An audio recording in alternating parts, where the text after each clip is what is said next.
We all know that moving our bodies and exercising has so many health and wellness benefits. That is no surprise. But when it comes to exercising in pregnancy and feeling confident that you can do so safely, there is a whole lot more confusion. It's also sensible to consider exercising in a way that's specific to pregnancy to prepare your body for birth and the postpartum journey. But with so many myths and inconsistent information in the media, I am thrilled to be joined by pre and postnatal exercise expert and founder of Bumps and Burpees, Charlie Barker. Charlie is a first-time mum and the founder of Bumps and Burpees, the go-to community for new and expectant mums who want to stay strong, healthy and happy throughout their pregnancies and into motherhood. As a qualified pre and postnatal exercise specialist, Charlie is passionate about educating and empowering women at a time in their lives when things can feel daunting, and living and breathing it all herself right now has only made her desire to help others deeper. So welcome, Charlie, and thank you so much for joining me. Thank you so much for having me. What a lovely introduction. All true, all true. Oh, and especially this time of year, Charlie, we are recording kind of pre-Christmas, and I know you've tried to escape for a little sort of pre-Christmas getaway with your family. So thanks so much for using some of that time to come on and chat to us. No problem at all. It's actually better because only recently have I learned how difficult it is to get anything done with a baby around. So at least I've got my husband here to help take care of him whilst I'm doing this, because there's no predicting when he might wake up or need me or anything like that. So no problem at all. I love that. You're definitely navigating being a new mum at the moment, which is, I guess even more apt for our chat today.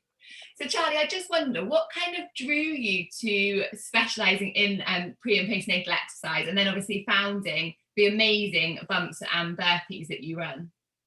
Well, it was actually sort of by accident. So I've always loved babies, and my littlest brother, I'm the eldest of four, and my littlest brother was born 15 years after me. So I was really around and old enough to understand what was going on when he was born, and I helped my mum a lot when he was tiny. So when I was a newly qualified personal trainer, and I just happened to come across a few clients who'd had babies. So I wasn't training them specifically for that, but then I would get chatting to them, and then one day one of their babies was ill, so I said, why don't I just come to you and do it? Then I'd help with their baby, and it sort of happened like that, because then they told their friends, oh, Charlie's really helpful with the baby, and then I got more and more mum clients, and I realized that actually I really enjoyed helping women through that time in their life when they're actually feeling quite unsure about things, and having a goal that was a bit more interesting other than just weight loss because we eat too much chocolate, or something like that. I was actually more drawn to a more fascinating goal, in my eyes anyway, and I ended up founding Bumps and Burpees. It happened over a long period of time, and a lot of people think it's just sort of, they've messaged me, how did you set up your Instagram account? I think, oh my goodness, it's taken so long. So don't just think I woke up one day and just made an account and that was it. It's taken years and years and years. But the idea behind Bumps and Burpees was that it's not just about getting to the gym and doing the exercise or at home. It's about feeling empowered to do it, about how you do it when you've had no sleep, and how you do it with your baby there, and when you're pregnant, how do you feel safe?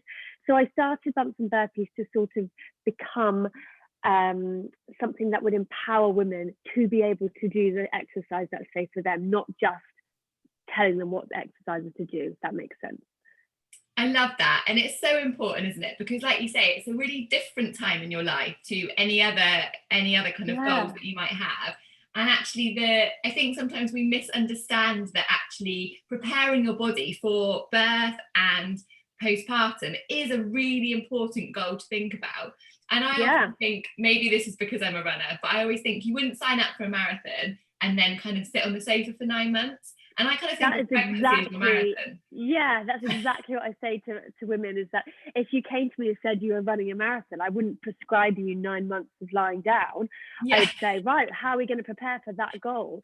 And now I've had a baby, and you know, I've gone through it myself. I know even more so that pregnancy is so tough on the body. If I wasn't keeping my body strong, I don't know, it would have been such a different story, because it already felt hard and I was doing all the things I was supposed to be doing. So if I hadn't have been, and plus on the other side, your baby, okay, my son came out at 7 pounds 3, which sounds tiny, but already when you're holding the baby, your shoulders hunch up, you hunch over to feed them. My back is in bits already, and he's getting heavier by the day. So actually, I think it is a marathon, and it's a long thing, and it doesn't end there. So when I have clients saying, oh no, I don't really want to train my upper body, I don't want to get muscles in my arms, then their baby arrives and they say to me, Charlie, help, oh my God, the baby's so heavy, I need to get stronger. So I think it's something that more and more women are realizing, that it's not just to make sure they don't gain too much weight in pregnancy. It's actually much more than that. It's about preparing your body to cope with all the demands that pregnancy and motherhood bring. Yeah, that's such an important message. And I think the more we can get that message out there, the more it empowers women, doesn't it, to start thinking about how they move their body in the prenatal period. So Charlie, I know that you have just had your gorgeous little boy. How has it been for you, kind of we've had this lockdown scenario, and then I know you've been trying to keep your body fit and strong and healthy. How have you kind of managed to navigate that? What are your tips? Well, first off, let me say that I always knew it was hard to find time to exercise with a baby, having, you know, gone through it with my clients, but my goodness, it is hard. I now really appreciate it, because not only have you had little sleep, but you're also feeding around the clock. Once you find time to exercise, you also have got to do washing and, you know, getting dressed, having a shower. You just have so much less time. So I really was quite shocked that when it got to the stage where I thought, okay, I'll be back to exercise now. First of all, I couldn't be bothered, really. I was so exhausted, but also I was really struggling to find time, and the mum guilt about not doing something for my baby and everything. So I have to say, I have found it more difficult sort of mentally than I thought I would. But physically, I found that my body was getting tight, it was getting stiff. So as someone who was exercising throughout their pregnancy, you know, sensibly, and I was obviously at home because of lockdown, so I was doing things I could at home and I wasn't going crazy. But having sort of 6 weeks off, obviously I was walking and moving, but I wasn't doing any exercise. I found that all my joints really seized up and I was getting so stiff and tight. So actually just stretching felt amazing to me. But then what I started to tell myself is that little and often is better than setting aside, you know, an hour, because I actually couldn't find an hour. That's the honest truth of it. I couldn't find an hour where I could exercise and not be distracted and all these things. So I would end up doing little 20-minute workouts, and I say workouts, but they were just sort of movement. I would often not even put my shoes on, because I'd be like, no time, got to get going, he's asleep now, quickly. And so I was moving in a way that felt good for my body. So I was not even touching a weight for a while. I was just doing some squats and lunges and things just to get myself moving. And my goodness, my muscles were so sore that first few ones I did back after having him. I thought, oh my God, how am I going to do this? But it felt so good, and getting those endorphins flowing again. And it's funny, because I would never have thought that 20 minutes of bodyweight work would get endorphins flowing, but it does. It makes me feel so good. And then I'm back to looking after Alfie, my son, feeling better about myself, you know, feeling happy and energized. So I have been trying to make myself find the time, but it was tricky at the beginning. I have to say it was tricky, because my life was all different and I had different things to prioritize, and trying to squeeze in a workout just didn't seem top of the list. But once I've managed to learn where in my day it works, so for me, it works best in the morning. So when he wakes up, I feed him, and then he's pretty happy for a little bit after that, for him to just kick around on a mat. And that for me is when I've now learned I can work out. So everybody's different, but I think once you find your rhythm and your sort of how it works for you, then that really helps. Yeah, that's great advice. And I guess it's being kind to yourself, isn't it? What might work one day, the next day might not work at all. And we have to just Yeah. adapt and do what we can and not put too much pressure Yep. on ourselves, really. Now, we know recently, Charlie, the RCOG, so for anyone who doesn't know, that's the Royal College of Obstetricians and Gynecologists, which is kind of the leading body in all of the kind of maternity services and the kind of guidance that comes into play. So they started to recommend 150 minutes of moderate intensity exercise as a minimum per week in pregnancy. But I always get loads of questions, I don't know if you do, about what is moderate intensity? Yeah. So like, what does that actually include? And then how can we try and fit those into our week in pregnancy? I just wondered if you've got any thoughts. Yes, so that is really interesting, because obviously moderate is different for everyone. So if you were someone who's been running marathons before versus somebody who's never done any exercise, moderate would look very different. So you have to think about it for you. So the way I teach my clients and women that follow me how to monitor that is to go by the talk test. So if whilst you're exercising you find that you can't actually hold a conversation, you're really struggling to catch your breath and everything, then that is too hard. So you want to work in a intensity that allows you to have a conversation. So it doesn't mean that you have to make sure you're with someone all the time, but if you're on your own, just think, if someone were to interrupt me now, could I answer them in a coherent manner? Could I string a sentence together? And that's a good way of doing it. So if you're by yourself, you might want to sing along to the music or something like that to make sure. And the other thing is, if it's okay for your heart rate to go up. Women are often worried about that. It's okay to sweat. It's okay for your heart rate to rise. But if you stop exercising, as in if you take a rest, if your heart rate doesn't come down relatively quickly, then you might think, okay, I'm going a bit hard, let's pull it back a little bit. So for me, my heart rate goes quite high, and it always has done when I exercise, but I feel comfortable in that. I know that I'm fine at that stage, because when I stop for a rest, it comes down nice and quickly, and I'm able to catch my breath, have some water, and go again. But if you find that it isn't coming down and you're bright red in the face and you're sweating and you can't catch your breath, that means it's too hard. So moderate, I'd say, is that you could do an exercise for 8 to 10 repetitions without a mega struggle, and that you can talk throughout your workout. So if you're lifting a weight that you can only do 5 repetitions of, then I'd say probably lower the weight a little bit or adapt the exercise so that you can do 10 of them. That's my sort of rule of thumb. Obviously, that's very vague because everyone's very different. But if you are looking for some sort of guidance, I'd say that's it. 8 to 10 repetitions. Can I talk? Can I breathe? Yeah, that's a really good tip, because people get really caught up sometimes on like monitoring their heart rate and those numbers, but actually that's really complicated, isn't it, in the grand scheme? So the talk test is perfect. Exactly. And for example, my heart rate, whilst I was exercising in pregnancy, would quite happily go up into the 170s, 175. But for me personally, I knew that I'm very comfortable at that level. And when I stopped, it would come down very quickly. Whereas somebody else might think if their heart rate goes up to 140, that's a bit much for them, and they can feel their heart rate going a bit too high. So I would say, for me, I liked the data. So I liked wearing my watch when I was exercising, and I liked monitoring it all. But you do not have to do that. So, you don't have to put your hand on your pulse and count your heart rate or anything like that. But just know what feels good for you. And in terms of fitting in 150 minutes, your other question, 150 minutes sounds like a lot, but it isn't. It really isn't, because if you count things that aren't officially sort of doing a workout, like walking, playing with the kids in the garden, all these kind of things, that all counts. Anything that gets your heart rate up a little bit and gets your body moving counts.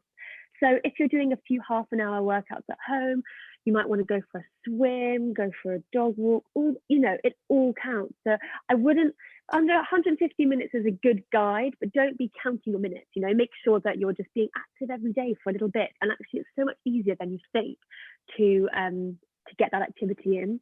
Definitely. It sounds a bit daunting, doesn't it? But when you break that down onto 7 days, it really isn't a lot. And like you say, if you think exactly. every day, let's do something that's moving my body and makes me feel good, and you tick that box, no trouble.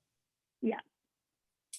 Now, we talked a little bit about resistance training or using weights for strength training in pregnancy. What are the kind of benefits of that, Charlie? Why should we be thinking about that a little bit more?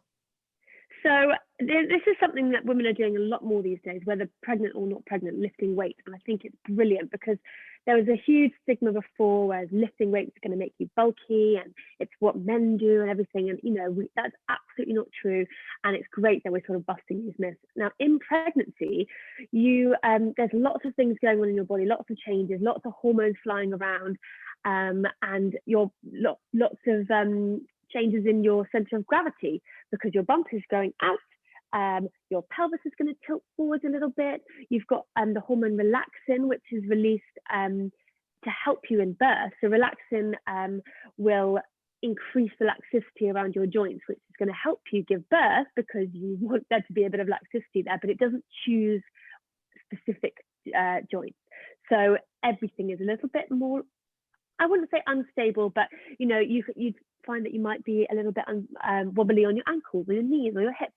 And without keeping strong around those joints, you're much more likely to injure yourself or for there to be a bit more discomfort. So if you're a runner like yourself and you want to carry on running in pregnancy, you might find that if you don't do any strength training or resistance training around the running, that you get achy in your hips, your knees, your ankles, your pelvis, because there isn't that strength around the joint to support it.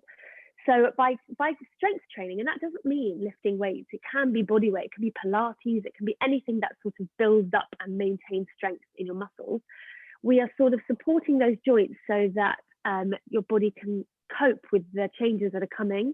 So it doesn't have to be anything dramatic. It just is helping your body what would I say? Help your body sort of grow as it grows. So it's a lot of change. If you were going to all of a sudden put sort of 12, 15, 20 kilos on overnight, you would feel exhausted. So it's not a very long period of time to gain that amount of weight, mainly in one place in front of your tummy. And so we need to support our body. So by strength training, that's what we're doing. We're supporting our body to help adapt to those changes actively, basically. Amazing. That's really great. And I'm so pleased that we're starting to see more women, especially pregnant and postpartum women, that start to use some resistance in their training, because like you say, there's so many benefits and it's not about looking bulky or looking masculine. It couldn't be further from that, because that's actually a really hard aesthetic to achieve. Yes, and actually I think it's worth saying that tons of women have tried to gain size and it's actually so difficult to do. So lifting weights, no matter what size, is not going to on its own make you bulky. Women who want to be more bulky have a really hard time doing it, so do not panic. Lifting a weight is not going to do that by itself. Yeah, I love that. It's a really important message. So are there any kind of key kind of components or muscles or exercises, Charlotte, that you recommend focusing on when it comes to exercising in pregnancy with your pregnant mums? Well, the first thing is that time is of the essence, right? So if you're pregnant with your first baby, you might have a lot more time and you can do your hour-long workouts, however many times a week you want. But if you already have a toddler at home, or you've got a full-time job and all these other things, or you're postnatal, time is not something you have lots of. So you want to work out and get the most bang for your buck, basically. So what I always suggest to women is to work on the compound movements. Now, these are movements that activate and use multiple muscle groups. So, for example, you might think that a squat just works the quads, but actually, if done correctly, it activates your core, your glutes, your hamstrings, your calves, your quads. So by doing this one movement, you are activating so much of your body in one go, basically. So you're not leaving anything out. And if you want to make that even further, you would add some dumbbells on your shoulders. And when you come up from the squat, you might do a shoulder press. So what I would say to women is to work on full body movements. So movements that activate as many muscle groups as possible, engaging the core all the way through. That's my number one tip. My number two tip is to work on movements that we sort of do every day and that you will do with your baby. So I know that women hold their babies on one side more than the other. And as much as I tell them, and I tell myself to keep switching sides and whatever, you don't, because you've got one dominant side and you might want to leave your writing hand free to do things and things like that. So for me, I always go to hold my son in my left side because I'm right-handed, and it gives me my right arm free to do things with. But I've noticed now my left side of my back is so locked up because it's not balanced. So you want to be doing exercises that work both sides, that work single side at a time. And also, I often work with clients doing one-sided movements. And by that, I mean holding only one dumbbell on my shoulder for the squat, for example, or one kettlebell by my side for a lunge, because it teaches your body to be off balance and to still use your core to stabilize yourself. For example, I'm often holding my son and then I sort of lunge down to the floor to pick up something and stand back up again. Now that's a really quite complex movement, but we don't think about it, we just do it. So whilst you're in the gym, there's no point doing exercises that are just up and down, straightforward. You want to be moving to the side, to be going one hand here, crossing over, you want to be doing functional movements. So think about the exercises that you do, the movements that you do every day. Getting up and down off the sofa, holding your baby on one side. Let's replicate that in the workout. So hold a weight on one shoulder, get up and down off the chair. So that's what I would say. I would say make sure that your exercises are for a purpose, So make sure you're thinking, why are we doing this? I'm doing this because I need to get better at this movement. That's a very long-winded answer to your question, sorry. It's a really important point though, because that leads us back to actually why you're exercising in pregnancy and that focus on your goals that are going to be really different for the pregnant or postpartum mum. So that it totally makes sense. Actually, you want to be moving in a way that you're going to be moving to ensure that your body doesn't get injured and that you can do that successfully and functionally. So that's amazing advice. Yeah. On the other kind of side of the coin, I suppose, Charlie, are there any things that we should be avoiding in pregnancy? Now, I know this tends to get loads of press, and I know we've spoken before about the fact that actually this is a really small number of exercises compared to all of the things that we can incorporate into exercising in pregnancy. But are there any kind of few things that you would say that's kind of a no-go? Well, yeah. There's a lot of scaremongering in the press and on social media, you cannot do this, you can't do that. And actually, I'm out here to try and empower women so that, and educate them so that they know that you're only pregnant, women do this all the time. You're not dying. There's lots you can do, more so than what you can't do. But having said that, there are some things you need to be careful of. And most of my answers are disclaimed by, we're all different, listen to your own body. But things like getting yourself really overheated. So that doesn't mean sweating too much. It means hot yoga, Bikram yoga, that kind of thing, going in saunas and steam rooms. You don't want to do that because the temperature your baby inside you is a couple of degrees hotter, and they don't know how to regulate their own temperature. So if you're feeling too hot, your baby is definitely feeling too hot. So that's a no-go. I would say no more hot yoga, steam rooms, that kind of thing. The other thing is this is very extreme, but very high altitude exercise. So unless you live in a country that's very high altitude and you're very used to it, I wouldn't be going and doing any sort of hikes very high up mountains and things like this. So that's very extreme. And also movements, exercises where you're very likely to fall or get knocked into. So I came from a gymnastics background. Obviously, I immediately stopped gymnastics because the most part of that sport is falling. So I'd say you fall every other exercise. So I stopped doing gymnastics, and things like netball, football, things where you're actually going to be sort of tackled and knocked into all the time. That's a grey area because some women would keep up doing that, but it's something where it's not about you, it's about what the others around you are doing, and it's whether you're going to get knocked over or not is something you can't control. So I'd say that's something to think about. In terms of actual exercises, I get a lot of women saying, can I do lunges, can I do squats? And actually there's not a single exercise that's going to damage you or your baby. But what it is, for example, you can do lunges, but if you did too many lunges with a weight that was too heavy for you, you might feel dizzy and you might fall over, or you might do some damage to yourself that way. So it's not the actual exercise, it's more how you do it and when you do it. That is the difference. There are some things to think carefully about once you get into sort of second trimester and your bump starts showing a little bit more, which is obviously different for everybody, because some people's bumps pop out right away, some people take ages to come, but you want to be careful about lying on your back for long periods of time. Now, it's really interesting me going through pregnancy because I really noticed this. So I felt fine lying on my back for quite a long time. And, you know, lying on your back is not a problem. So if you need to get onto your back to get into a position, don't panic. It's just more, you don't want to be lying flat on your back for, say, more than a minute at a time doing an exercise. But when I got to about 32, 33 weeks, I noticed that if I lay on my back for too long, I would start to feel quite breathless and really sick. And that's when you know, okay, no, I can't lie on my back, this is too long. But, you know, if you wake up in the night and you find yourself lying on your back, or like I said, you've got to roll onto your back to get into a position, it's not something to be afraid of. You know, your body will tell you when you need to move. But I would say things like chest press, things where you're lying on your back, glute bridges, just be wary, see how your body feels.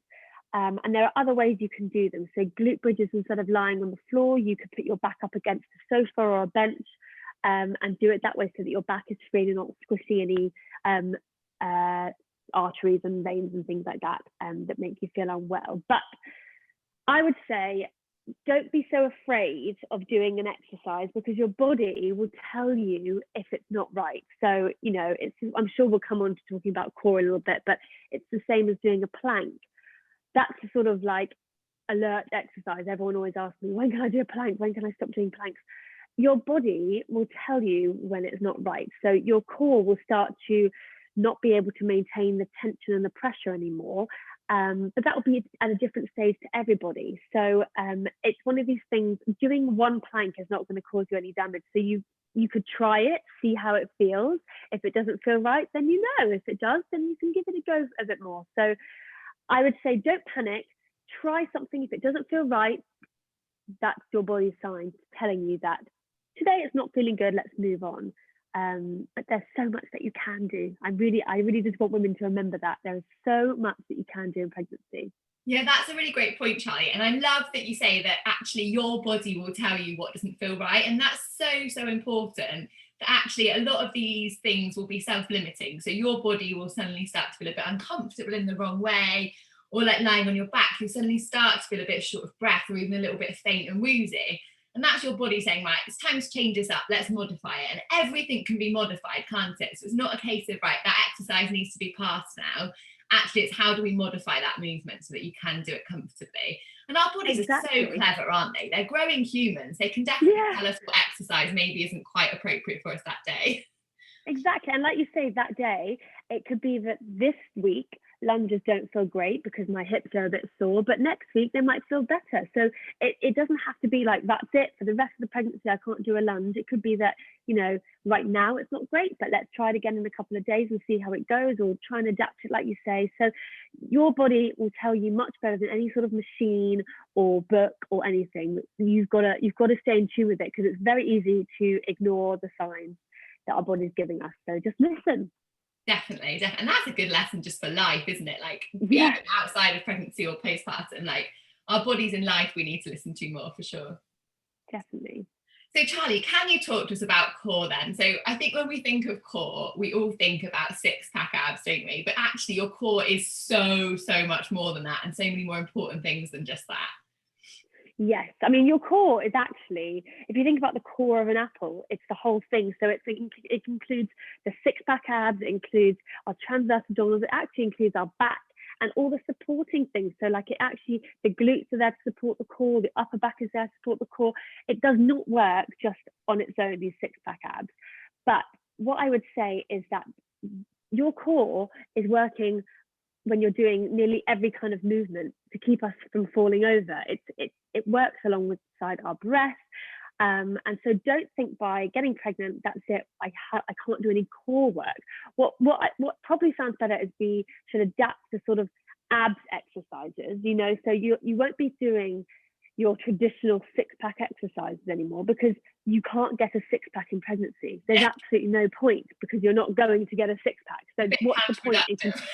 Yeah, exactly. And you know, the thing that the buzzword around at the moment is diastasis recti, which you probably have seen plastered everywhere. And this is something that's used, I think, unfortunately, to scare women into buying plans and things like this. This is to fix your diastasis and whatever. And unfortunately, you can't actually design a workout plan to fix the diastasis, because literally every single body is different when it comes to this. So the only way you're going to know how to help yourself heal is to get somebody to physically check you. But what I would say is that when you're pregnant, to enable the baby to fit inside your tummy, the muscles on the front of your abdominals, so your six-pack muscles, they have to stretch apart somewhat to allow the bump to grow. It's just how it has to happen. If it doesn't do that, the bump can't grow. So don't be afraid of hearing that your abdominals are going to stretch apart. It's not painful. They're not going to rip apart. I have lots of women who are petrified of this moment that they're going to come apart. It's very, very rare that you'll feel them stretch apart, unless you're very, very tuned into your body. But it's something that happens very gradually. And you might notice it because it might start to feel a little bit softer around your belly button compared to the outside of your bump, the sides of your bump, sorry. And this will happen over time, and it can happen different for everybody. But what might start to happen when you start doing exercises that involve your core, and that might not be a traditional core exercise, it might be, doing a glute bridge that actually uses your core, which you wouldn't think, but suddenly you feel it because your core is getting a bit compromised. What you might start to see is a little bit of doming or coning. So that I describe it as looking a little bit like a Toblerone poking through your tummy. So it goes a little bit pointy. It can be anywhere along your tummy, but it's the middle. So from the belly button down and up to the ribs. If you start to see that sort of coning, doming, pointy shape, that's again your body's sign telling you that this movement is a little bit too much for my core to take right now. So don't panic. It's not damaging the baby at all. It's just more that we want to protect your core so that it stays as strong as it can throughout the pregnancy, and you're not going to worsen this diastasis. So the linea alba is this tissue that goes in between the two sides of the abdominals, and when it stretches apart, it gets a little bit thinner. And so this is why it can't manage the pressure as much as it could before. We want to minimize the amount of pressure put through from the inside out, because it will help you with the healing postpartum. So if you notice any of this doming happening, and it quite frequently happens doing a plank, that's something that people often notice it. So doing a plank, if you notice this doming, so you have to look down through your arms to see your tummy, all it means is that you're going to have to adapt that. So drop your knees down, or put your elbows or your hands up on a platform like a box or a step, and have a look then. Another thing you need to do is to start breathing, engaging your core during your breath. So what I always say is the 3 E's. So you've got to exhale and engage on exertion. So at the hardest part of the exercise, you're going to breathe out and engage your core. So that might happen when you're doing a press up. So you'll probably be on your knees. As you come down towards the floor, you breathe in. As you then push up, which is the exertion, the hardest part of the exercise, you breathe out, a nice slow long breath through your lips, and you engage your core. Now, it doesn't mean like sucking in your core. It just means switching on the muscles to help you with the movement. Often women find that if they're finding that they're doming in the movement, if they slow it down, add in that breath, that they can control the core tension. So that's something to bear in mind. Always do this breathing, and that includes every exercise. So a lunge, you would breathe out on the way up, the hardest part. A squat, you'd breathe out on the way up. So it's just something to get used to doing from the very beginning of pregnancy. I mean, we all should be doing this breathing. And it means that you can engage your core throughout the entire of your pregnancy. Now, in my pregnancy, I actually avoided all traditional ab exercises from the very minute I found out I was pregnant. I just thought, I really want to give my core the best chance possible of of staying strong, and I don't want to put too much pressure through it, but I exercised my core all the way throughout. So I kept the breathing going. I made sure that it was engaged throughout the entire of my workouts, but I didn't do any full planks. I didn't do any crunches. I didn't do any of that. And actually, I was very lucky that at 7 or 8 weeks when I had my physio check, I had no separation anymore. So my body had naturally healed it back.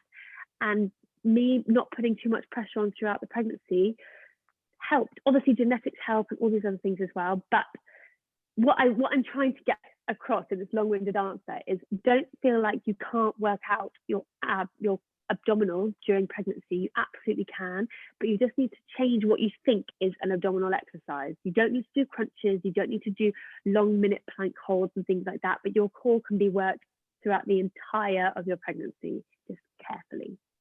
That's brilliant. And that comes back to, I guess, what you said at the start, Charlie, about getting more bang for your buck with an exercise. So doing something that's working your core and your abdominal muscles, but is also working your glutes and your hamstrings and your calf muscles as well. Which is going to save us time, which we all need to be looking at the moment, I'm sure. That's really great advice. And our core is so important, isn't it? And it is so much more than those typical like crunches, abdominal exercises that are just going to work those superficial muscles, which, as we said, are kind of pointless in pregnancy, because you're not going to get the aesthetics from those that you might have got pre-pregnancy. So definitely. Exactly. And I tell you what, the deep abdominal muscles, the ones that you can't really see, and that the exercises are very small breathing breath work, those are the ones that build the base of your core. So if you get those really strong, you're going to be in a much better position to actually get that six-pack or whatever you want to do after you've had your baby. And like I said before, having a baby and having a baby around afterwards, getting heavier and heavier, you need your core more than ever before. And I remember the first few weeks lifting Alfie over from his bassinet onto the bed to feed with me. I thought, blimey, my core is being used in such a different way now. I'm so glad that I kept it strong. So it's something that you have to get out of your head, the aesthetic side of core, and think, okay, I need my core to help me here. I really need it to be strong. How can I help myself do that? Yeah, definitely. You're essentially doing a Russian twist, aren't you? Like every time you're picking your baby up. Yes, exactly. A very wriggly Russian twist. Yeah. Amazing.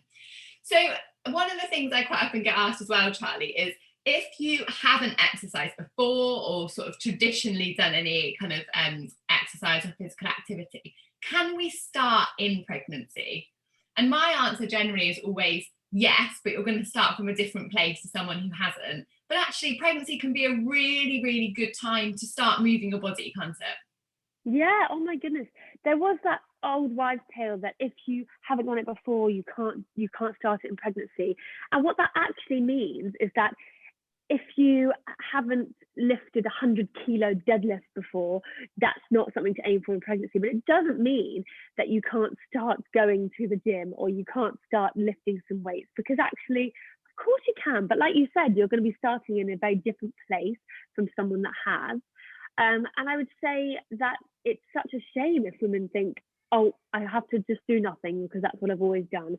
In pregnancy, it's a brilliant time to start caring for your body. And often women find that they view their bodies very differently in pregnancy. And I think it's a shame we have to get pregnant to do that. We often respect our bodies a bit more and things like that, which is really lovely.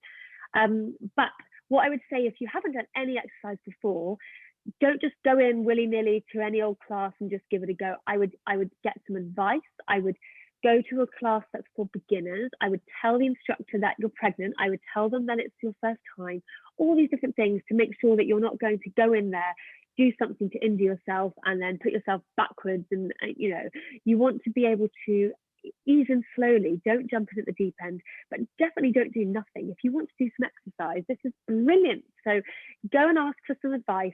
Go with a friend if you feel a bit nervous, but tell the instructor that it's your first time, and definitely tell them that you're pregnant.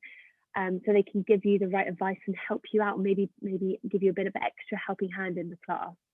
Yeah, that's brilliant. It makes me cringe, Charlie, when I hear that old wives' tale, because certainly when I started midwifery, that's what we all used to say. So I've definitely said that myself to women years ago. was, if you haven't done it before, then don't start. But that's so wrong. And I'm so pleased that we've managed to move away from that, because like we say, it's a brilliant time to start looking after your body, and you're going to reap so many benefits. And actually, we shouldn't underestimate just using our body weight to do exercise. And even going for a walk, you might start doing a walk around the block, and then you might do that a bit faster, and then you might make it a bit longer. And you don't need any expensive equipment or lots and lots of time to fit that in. It's really accessible and easy, and we can all be doing it for sure. Exactly. I had a woman say to me, "Oh, I'm pregnant now. I should probably start Pilates." And it's like, no. You don't need to do anything you don't want to do. You need to find the kind of exercise that you enjoy doing. So what I would say is, don't go out and buy all the equipment and all the kits for something you think you should be doing, but you don't really want to be. Go and try a few different things and find out what works for you. And it might be that actually you want to go swimming throughout your pregnancy, or it might be that you want to walk, like you said, or to end up going to a spinning class or things like that. So try these things, but there's nothing you have to do in pregnancy. So don't be thinking, oh God, I've got to go to yoga now, or whatever it is. You do what you feel like you like doing. So it's enjoyable, and therefore you're going to go back and do it again. And that's really true, isn't it? Finding what you enjoy, because then you're going to carry on doing it, and you're going to look forward to it and meet new friends, and it becomes a really nice social part, and almost a bit of like mindfulness and self-care as well as physical activity, doesn't it? It kind of ticks all those boxes. Exactly. And you'll meet people that like doing it too, and therefore you've got something in common. Yeah, amazing. Now, I know we've spoken lots about kind of tips and tricks and things that we can do to support our bodies and the kind of goals that we should be looking at achieving. And all of those can obviously be amplified if you work with someone who is a specialist and is trained in pre and postnatal exercise. But what are your kind of main thoughts and benefits about working with someone who's specialist? Because it's important that women remember that there are lots of people that are providing lots of information on social media, especially through sort of the likes of Instagram. And I'm sure they've got hearts of gold, but they might not actually be in the best place to be giving you that information. So it is important we get that guidance and support from the right source, isn't it? Yeah, I mean, I think Instagram is the most wonderful platform, and you can get so much brilliant information there, and it's free, which is amazing. But you have to remember that absolutely anybody can set up an Instagram account and call themselves whatever they like. I could say I'm a lawyer today and set up an Instagram account. So you've got to be mindful of following anybody's program just willy-nilly, because it might not be right for you, for one. They might not be qualified, and you're going to get yourself in a bit of a pickle if you get, anything happens. But what I would also say is that I know that having a personal trainer is actually a luxury. So it's something that's not available to everybody. And I completely understand that, which is why I try and provide lots of free information on Instagram, because I want to get to as many women as possible. My aim is not to just get to the elite rich women that can afford personal training, and obviously it's not for rich women all the time, but it is something that is not for everybody. But it is important to get advice from somebody who is specialist, who has done the training and who keeps doing training. So like with you, so with your midwifery, when I first qualified, I was learning things that don't sort of apply anymore. Research is constantly evolving. So you want to find somebody who is continuing their education all the time. So I think that's really important, because things just are never going to stay how they are. They're always changing, which is great. We want to evolve with the industry. And you want to work with a trainer who has had experience. So I look back, and like you said, you cringe. I sort of cringed at the first couple of sessions with clients I did when I first qualified, because I just think, oh my God, I was doing it so textbook, and I was like, looking at my little book, okay, 5 repetitions of this, 5 repetitions of that. And I was using different language and things like this. And now that I've had experience with different women, I know I have more empathy for women, for example, and I know what things are easy, what things work, blah, blah, blah.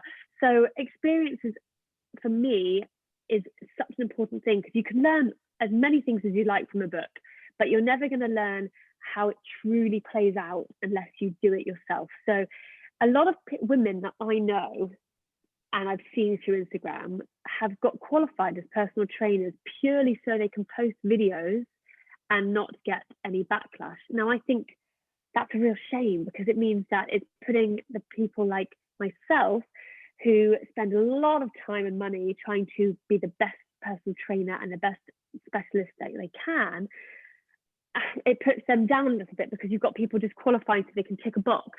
So it's worth looking at seeing what they're doing with their qualification, and are they working with women every day, and are they doing the things that they say that they're doing. So there's just a few things to look out for, and that's not bashing any of the women who are just sharing videos on their Instagram, because some of them are absolutely brilliant, but it just means that don't just find someone and follow them because they've got pretty videos. Just really look into the background of them and see why and how and what, that kind of thing. Definitely. And don't be afraid to ask people their credentials as well, so that you can be sure that you are working with the right specialist as well. Yeah, I've actually had recently a husband of a follower email me and say, my wife won't message you because she's embarrassed, but I would just like to know what your qualifications are, because I'm nervous for her to exercise in her pregnancy. And I had a lovely conversation with him, spoke him through it all, and ensured him that she was safe to follow my programs and everything like that. And I think she was embarrassed, which is fine, but I'm absolutely fine to share how I got qualified and why I think women should follow the exercises that I do, because I'm passionate about it. So yeah, you're right, you should just ask. And then it gives you a really nice opportunity to share your ethos as well, doesn't it? So people getting on board with kind of actually your ethos and your goals, and then you know exactly. the person for your program as well. So it works both ways. Exactly. Yep. Amazing. So Bumps and Burpees is incredible, and I know you've also just released a book as well that people can. By the time this is out, I think at the moment it's pre-order, isn't it, Charlie? But by the time this recording's out, people will actually be able to purchase it straight away, won't they? Yeah, so it's pre-order now, and it's going to be out for sale early February. All going well with everything with the lockdown and stuff. I think early February is when the prints will be back and you can buy them in the shop, which is amazing. It's terrifying, but amazing. It's amazing. And what an amazing achievement. And it looks incredible. And where can people come and check out what you offer with Bumps and Burpees, and obviously, importantly as well, purchase your new book? Well, the main source of information is Instagram. So it's just at Bumps and Burpees. And on there, I do lots of live workouts, and I have a whole team of amazing trainers. So there's about 60 of us now, and we are all dotted all over the place. But it started off as a London-based business, so I'm working on expanding it now. But it's mainly London and the outskirts. But the benefit of lockdown was that everybody sort of got on board with this virtual training. So a lot of these personal trainers on my team offer Zoom training, virtual training plans, things like that. So you can work one-on-one with the trainer. So on our website, which is bumpsandburpees.com, you can inquire, tell us all about yourself, where you're based, what you'd like, and you can get matched up with a trainer that can work with you in person when we're allowed, and online if you prefer that. We also offer tons of live workouts on Instagram taken by me and the trainers. So you can either follow it live, which is always really nice because you feel like you're doing it with other women, even though you can't see each other. It's just nice to do it together. Or you can follow them back. They're all saved on IGTV. So there's like nearly 100 workouts there. So you can do them. They're about half an hour long. You can do them at home. And yeah, over lockdown, we built this really nice community of women, and we all sort of following each other. And I was getting these messages of baby announcements saying, I just did your class yesterday, and then I went into labor and I had my baby this morning, and I was getting these amazing messages. And I just felt like I'm getting to know all these women all over the world, even though I've never met them. And it's just a lovely community, and the women on there have made friends with each other. And it's just nice because I think as much as Bumps and Burpees started as just the right exercise to do during pregnancy and afterwards, it's evolved into a real community where we support women through pregnancy. Yes, we do the exercise side of things, but also we support them through the sort of ups and downs of the emotional side of things, and just helping each other feel like they're not alone. And that's the whole thing, this is crazy emotional, physical roller coaster of pregnancy and motherhood, and it can feel very lonely. I was saying to my husband the other day that even though I haven't actually been alone for nearly 4.5 months now, because I've been with my son all the time, it feels very lonely because obviously he's sweet and everything, but he can't speak to me. So I'm not getting that engagement with another adult if I'm with him on my own all day. So it's quite nice to know you've got a place to go and a community of other women go to the same thing. So Instagram is the main port of call. Bumpsandburpees.com has workout ebooks which you can purchase, which are you can download them to your phone or your laptop and follow a plan at home, or you can get in touch and we'll put you in match you up with a personal trainer. Amazing. So loads of different options for all different lifestyles, budgets and individuals. Yeah. Amazing. So we've kind of got no excuse, have we? No excuse. No excuse at all.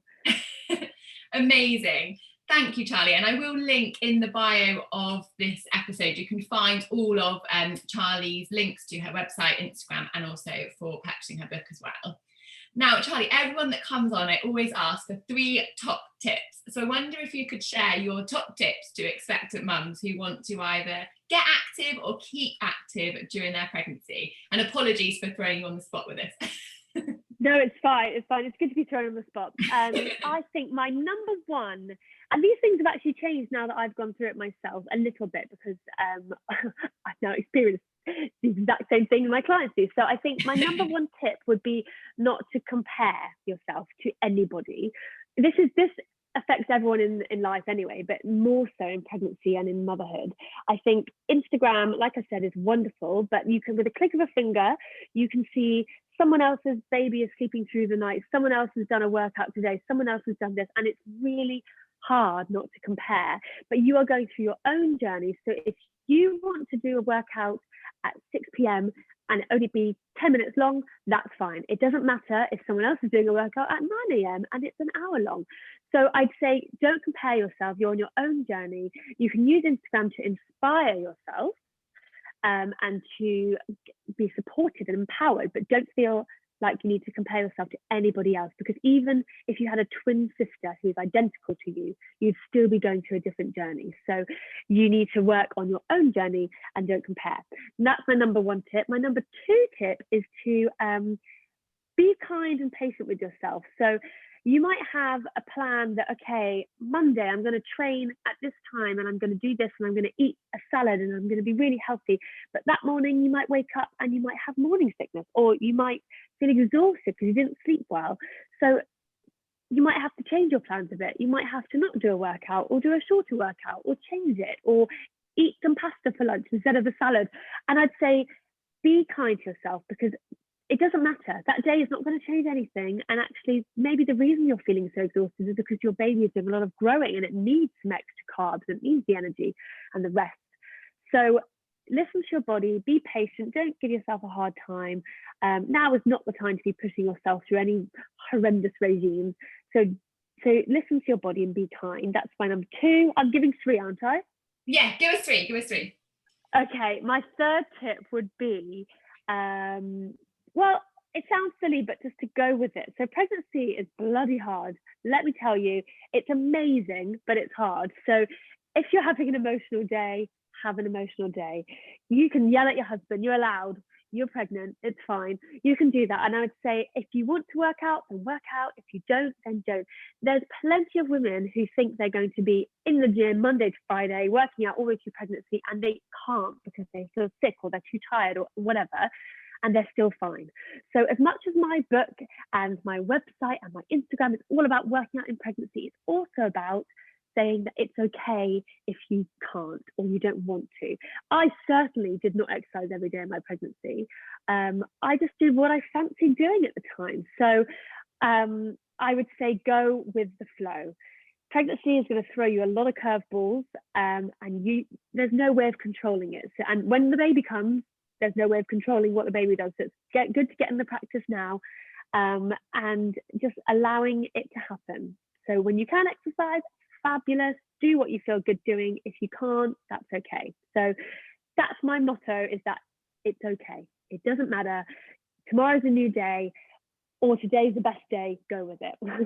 Amazing. They are amazing tips, Charlie. Thank you. And thank you so much for coming on and taking time out to share your passion and your ethos and spreading that really important message to hopefully get lots of expectant mums moving and feeling strong and empowered in their pregnancies.